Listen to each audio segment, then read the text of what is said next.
Now we will try to understand the different type of elementary signal, or we can say this is very much basic blocks of the signals.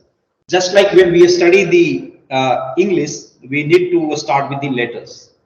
So here also, when we are studying this subject signals and system, we have to learn these elementary signals, and this is very important.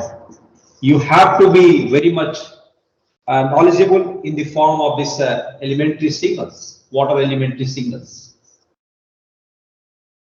Then here the elementary signals basically we come across is the unit step function. I am writing here unit step function, unit step function.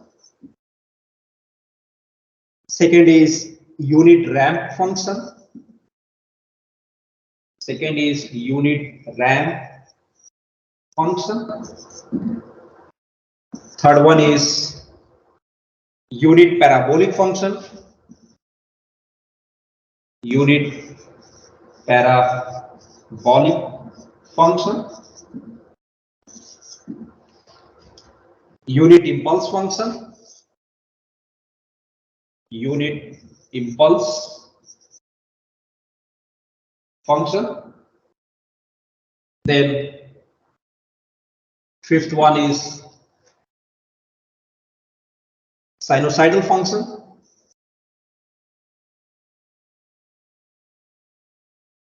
Sinusoidal function. Sixth is real exponential function.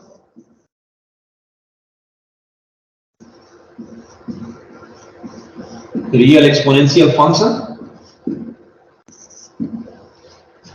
Then complex exponential function. Complex exponential function. So these are basically these are some of the elementary signal that you should be very much aware whenever you are studying this subject. So basically, when you become familiar with this subject, you will generally come across 2 or 3 functions. This is unit step, unit ramp, unit impulse, parabolic. So these are very important. So we will discuss all these functions one by one and how you can represent this signal and how you can play with these signals.